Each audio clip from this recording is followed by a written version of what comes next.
Good afternoon, everyone. Wow, you got me twice in one day. Special lucky you. I just wanted to come back live again this afternoon and give you an update on the conference call that I was just on. I was asked by AFT New Hampshire President Doug Lay to join a conference call with US Senator Jeanne Shaheen and other AFT New Hampshire and NEA New Hampshire leaders from across the state. So there were presidents from locals across the state that got on. And the one big takeaway that I have from our conversation is that my list right here, and I went third speaking, was covered by the first two speakers both times. And one was AFT New Hampshire President Doug Lay. One was NEA New Hampshire President Megan Tuttle. I'm sorry, I lied. I went fourth. There was a lady before me, and I'm sorry, I can't remember her name. But what I took away is that regardless of the size of our districts, Nashua being very large, I heard from Franklin, New Hampshire, Madison, New Hampshire, very small districts. They all have the same concerns, worries, fears, challenges in front of them.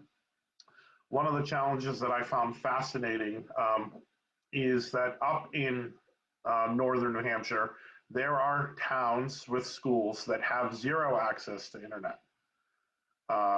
We know that we have our kids that don't have access because of financial issues and what have you, but we have high-speed internet here in Nashua, and our northern neighbors in northern New Hampshire don't.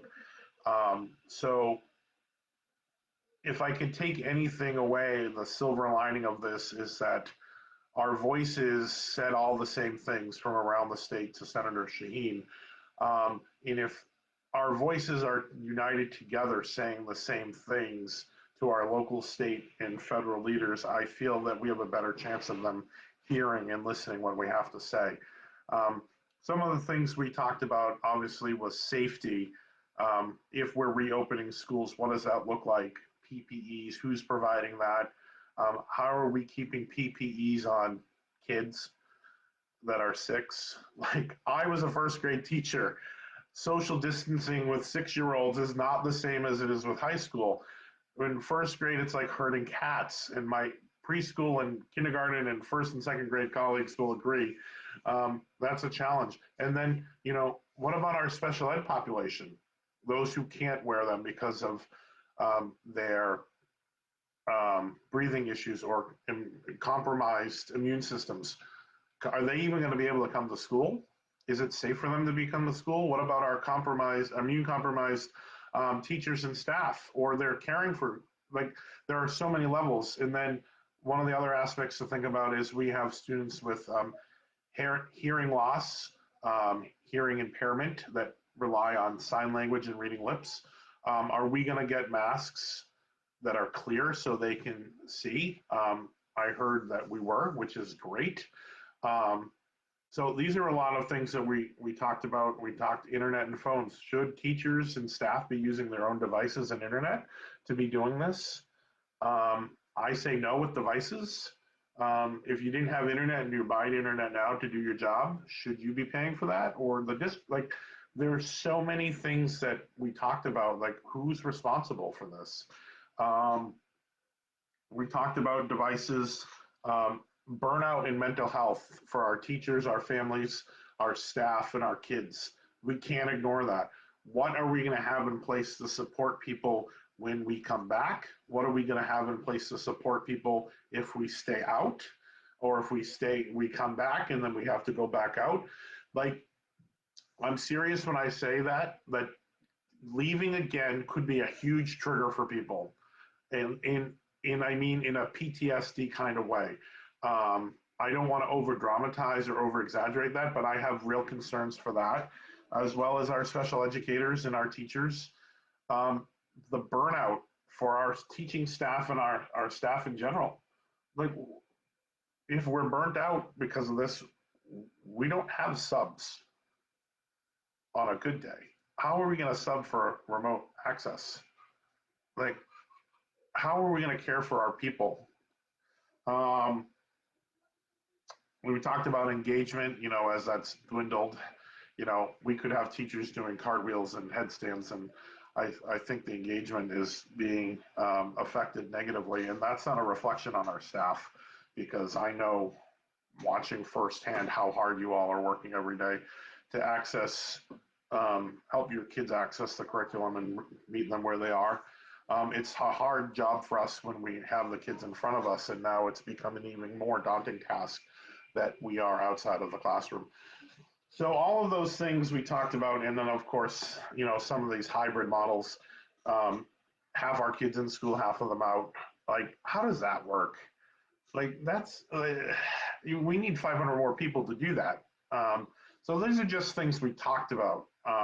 The senator was excellent. She had some really good pointed questions, some really nice thoughts about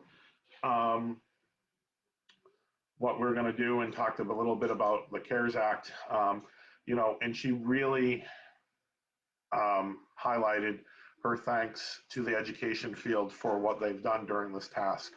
And I thought it was interesting, the very last speaker is the president of the Hillsborough Deering Federation of Teachers, an AFT affiliate, and a colleague of mine who I see at our board of directors meetings, talked about, is this the right time to be looking at changing and changing the normal education like they're trying to do in Concord in their task force? And I think that was an excellent question. And no, this is not the time to look at that system. You know, we have had successes with remote learning. Let's not take those away, but let's also not ignore the challenges that we have faced as teachers, as parents, as students, as a community. I think we need to get back to what our normal was, and then we can talk about how we might implement some of the things we did. But that has to be a discussion when people have had time to reflect on what we've been through. We're in the middle of it right now. This is not the right time to be looking at changing holistically how public education's been for the last however many years. So overall, I felt it was an excellent conversation with the senator. I felt, you know, I was very proud to be asked to be on the call and to be able to address the senator directly with the concerns of the membership in Nashua. I have received 1 or 2 emails from people in the district with their concerns. Okay, I'm just kidding. It's been like 1,000, and that's okay. Keep them coming. Don't be sorry for emailing me. They all go into a folder after I read them and respond, so I can keep track of everything. So that's my update for this afternoon. Again, I found it to be very helpful, and you know, the one big takeaway that I took, and I might have said this already, I can't remember. I start mumbling and repeating myself, so I apologize for that. I'm just waiting for my screen to load to read what I wrote. My one big takeaway: across the state, we're all feeling the same way, dealing with the same issues, and saying the same thing to state and federal leaders. We are stronger together, and I truly believe that.